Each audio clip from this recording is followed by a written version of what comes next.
The Kuru dynasty controlled vast swaths of ancient India. At its helm sat King Shantanu of Hastinapur, a sovereign whose wealth and military reach made him one of the most powerful men on earth. But the burdens of an empire require an escape. Shantanu frequently left the heavily guarded halls of his palace to hunt alone along the quiet banks of the Ganges River. On one of these solitary trips, he saw a woman standing near the water. She was stunning, but there was an unnatural stillness to her. Shrouded in the mist, she looked less like a mortal wandering the forest and more like an extension of the river itself. This meeting by the river marked the moment his political reign intersected with a divine debt, pulling the Kuru crown into a cycle of birth and death that no king could control. Shantanu was entirely captivated.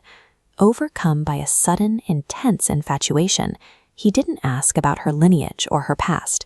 He immediately asked her to marry him.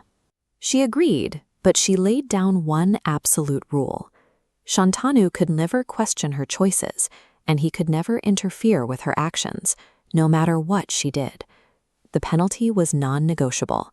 If he asked a single question or tried to stop her even once, she would leave him instantly and never return. Blinded by his desire, the king agreed without a second thought. In a matter of minutes, the sovereign of the Kuru Empire surrendered his ultimate authority to a woman he had only just met. Time passed, and the palace eventually erupted in celebration. The new queen had given birth to a healthy baby boy, securing a direct heir to the Hastinapur throne. But the celebrations ended almost instantly. Instead of swaddling the child in the royal nursery, the queen picked up the newborn in the dead of night and walked straight out of the palace, back toward the Ganges. When she reached the banks, she didn't hesitate. She waded into the current and drowned her own baby. Shantanu watched the entire thing happen. He was horrified, entirely consumed by grief, but his jaw remained clenched tight. The terms of his marriage paralyzed him. If he spoke, he would lose her too.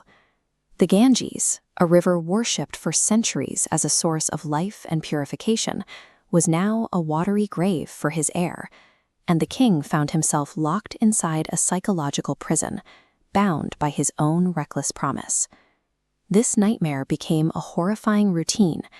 A second son was born, and quickly drowned in the river. Then a third. Over the years, 7 royal infants were carried to the water and sacrificed. With each birth, Shantanu's mental state deteriorated. The warrior king was reduced to a hollow shell, standing on the shoreline in silence as an accomplice to serial infanticide. Then came the birth of their 8th son.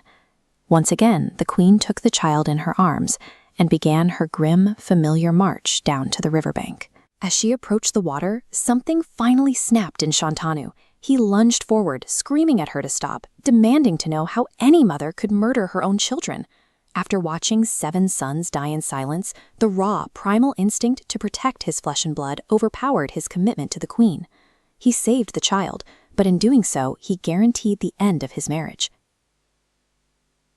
She didn't scream back. Instead, she turned to the furious king with a calm, serene smile.